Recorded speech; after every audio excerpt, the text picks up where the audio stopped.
বিসমিল্লাহির রহমানির রহিম। ঢাকা 12 আসনে বাংলাদেশ জামায়াতে ইসলামী এবং ঐক্যবদ্ধ বাংলাদেশের আজকের এই নির্বাচনী সমাবেশের সম্মানিত সভাপতি, সম্মানিত প্রধান অতিথি, মানবিক নেতা ডক্টর শফিকুর রহমান, মঞ্চে উপবিষ্ট 11 দলীয় নির্বাচনী ঐক্যের সর্বস্তরের নেতৃবৃন্দ, আমার সামনে উপস্থিত মিডিয়ার ভাইয়েরা এবং ঢাকা 12 আসনের সর্বস্তরের নেতৃবৃন্দ, সবাইকে জানাই সংগ্রামী সালাম এবং শুভেচ্ছা। আসসালামু আলাইকুম। আপনারা জানেন, গতকাল শেরপুর উপজেলা জামাত সেক্রেটারি মোহাম্মদ রেজাউল করিমকে বিএনপি সন্ত্রাসীরা কুপিয়ে হত্যা করেছে। কদমতলীতে জামাত ইসলামের নারী কর্মী মারিয়া ইসলামের উপরও রামদা নিয়ে কোপানো হয়েছে। আমিরে জামাত আজকে এখানে উপস্থিত হবেন সেটা জানার পরেও এই কাওরান বাজারের জামাত ইসলামের নির্বাচনী বুথ পুড়িয়ে দেওয়া হয়েছে। এই বিএনপি ফ্যাসিস্ট হাসিনা পালিয়ে যাওয়ার পর 200-র অধিক হত্যা করেছিল।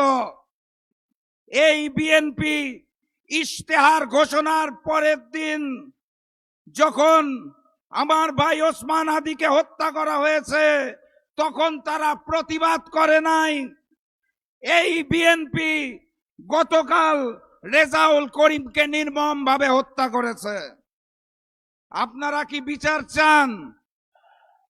আমি এই মুহূর্তে কোনো বিচার চাই না। কার কাছে বিচার চাইব? কে বিচার করবে?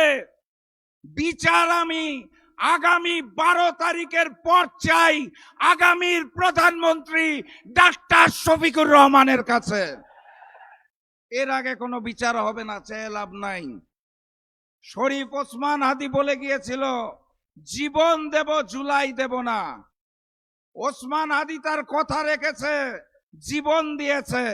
এখন আমাদের কথা রাখতে হবে, গণভোটে হাকে জয়যুক্ত করে জুলাইকে আমরা দেব না চাঁদাবাজদের হাতে। কথাবার্তা পরিষ্কার।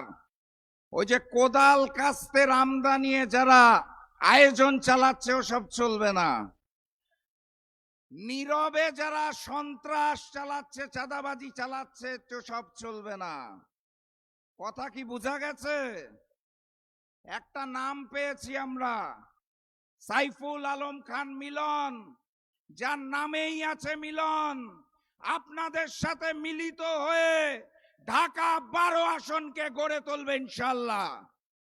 আমাদের কাজ সাধারণ, 12 তারিখ 2টা ভোট দিব, গণভোটে হাকে জয়যুক্ত করতে হবে। ঢাকা 12 আসনে দাঁড়িপাল্লাকে জয়যুক্ত করে আগামীর প্রধানমন্ত্রী ডাক্তার শফিকুর রহমানকে উপহার দিতে হবে। সর্বশেষ কথা, আমরা শান্তি চাই, ইমানদারির সাথে বেঁচে থাকতে চাই, ডাক্তার শফিকুর রহমানের হাতকে শক্তিশালী করতে চাই।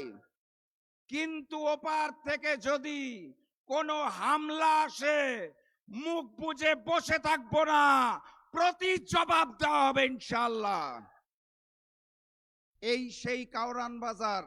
আমি ব্যবসায়ী ভাইদের ধন্যবাদ জানিয়ে যেতে চাই, যারা লন্ডন থেকে আগত নতুন মুফতি দেশে নামার 3 দিনের মাথায় এই কাওরান বাজারে চাঁদাবাজি করতে এসেছিল, যারা তাদেরকে লাল কার্ড দেখিয়ে দিয়েছে।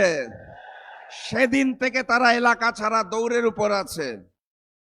12 তারিখেও সন্ত্রাসী চাঁদাবাজদের জন্য লাল কার্ড। গণভোটে হা বলুন, দাঁড়িপাল্লায় সিল মারুন। দেখা হবে ইনশাআল্লাহ বিজয়ে। বিজয়ের পথে যাত্রা শুরু, জীবন অথবা মৃত্যু। আসসালামু আলাইকুম।